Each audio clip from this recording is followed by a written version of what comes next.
You think that you need the ship, but I will get you there with a plank.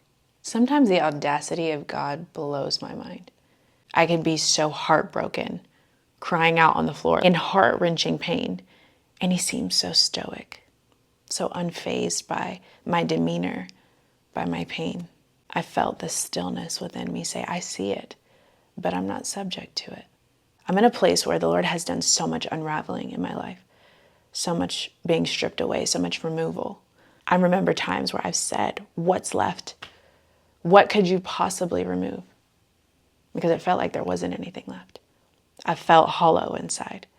For a moment, there was a refreshing peace, a stillness. And when I look back over it, maybe it was for a season. But then I got to a point where I started to see external removal, things fading away out of my grasp. There are intricate moments in life when the Lord makes covenant with you. They are promises that extend from his end that cannot be broken. Our idea of what this covenant looks like seemingly takes this masterful plan with intricate details and parts in order to blossom. I started to see major components of my life fading away, being stripped away. Some of them willfully walking away, some of them forcefully being removed.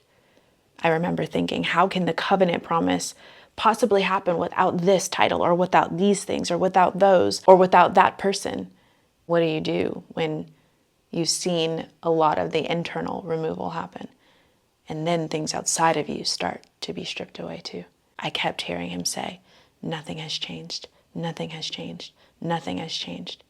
Day after day, while everything in my life was changing, those were his words. Nothing has changed. But I'm like, everything has changed. Are you not seeing what I'm seeing? Barrenness is a multi-dimensional word. It means the state of not being able to produce fruit or plants. It's a place where you are incapable of making something happen with what's left. He promises Abraham and Sarah something and then waits until they cannot possibly make it happen. And then it happens. They were too old. His seed was not working with whatever she was working with, so no child could be birthed from this place. How can a nation come from nothing? Why does he wait until we can't make it happen in order to make it happen? The mystery of barrenness is hidden in the gospel. He said, Deanna, you picture this covenant I've made with you in your head, and you chased after it in your wildest dreams, thinking that the components in your life are necessary to what I've promised you, to what I've said. He said, but then that would make me subject to those components. If they stay, if they leave, if I have this money, if I have this platform, if I have this title, if it's in the perfect timing, if they see me, if I'm noticed, if I look this way. He said, I said, nothing changes while everything is changing in your life. Nothing changes. He said, you don't need what or who you think you need in order to get to the other side.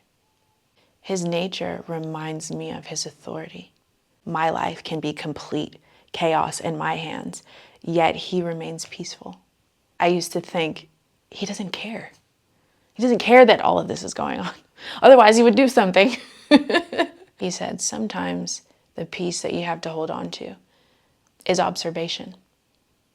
You look around you and you're frantically trying to figure out how to do this and what will work and what the next step is. All the while, Jesus is sleeping in the bottom of the boat. He slept while they looked at the wind and the waves. He slept because they were subject to him. Unbothered, unfazed by something that was subject to him. The chaos in your life is subject to me, so you rest. Trust that Daddy's got it. Every tear that you've cried, I'm able to turn that around into living water. That is a well inside you. It will spring forth and refresh you. Imagine that. Every tear you've cried over this whole year, in the last day, in the last week, the same tears that I cried, I'll get to drink from them and they'll refresh me.